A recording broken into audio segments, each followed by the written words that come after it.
ارشاد مطلب ملاحظہ فرمائیں، یہ ہوا ہے کہ ایک رات مہتاب جو منور نہیں نکلا، ایک رات جو مہتاب منور نہیں نکلا،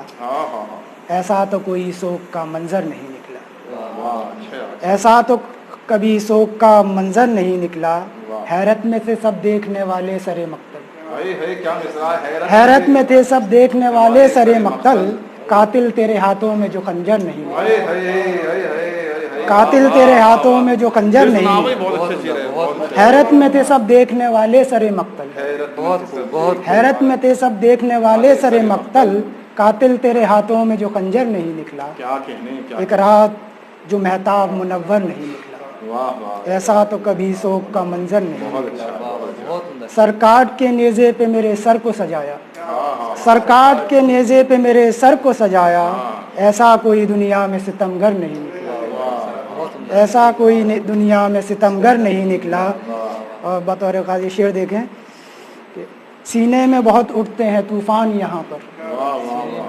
سینے میں بہت اٹھتے ہیں طوفان یہاں پر، آنکھوں سے میری آج سمندر نہیں نکلا، آنکھوں سے میری آج سمندر نہیں نکلا،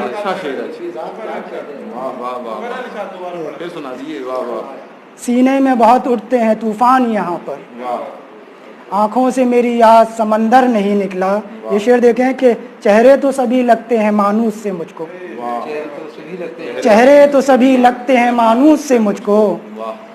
اس بھیڑ سے اب تک کوئی دلبر نہیں نکلا، اس بھیڑ سے اب تک کوئی دلبر نہیں نکلا، شوقی تیرے چہرے پہ بہت آج آیا ہے۔ رضی صاحب ملاحظہ فرمائے کہ شوقی تیرے چہرے پہ بہت آج آیا ہے، سورج تیری آنکھوں کے برابر نہیں نکلا، سورج تیری آنکھوں کے برابر نہیں نکلا۔ اور یہ مقطع جی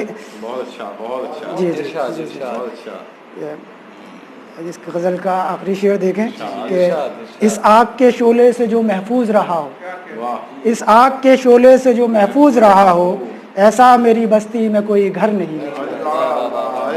اس آگ کے شعلے سے جو محفوظ رہا ہو، ایسا میری بستی میں کوئی گھر نہیں نکلا، ایک رات جو مہتاب منور نہیں نکلا، ایسا تو کبھی سوگ کا منظر نہیں نکلا۔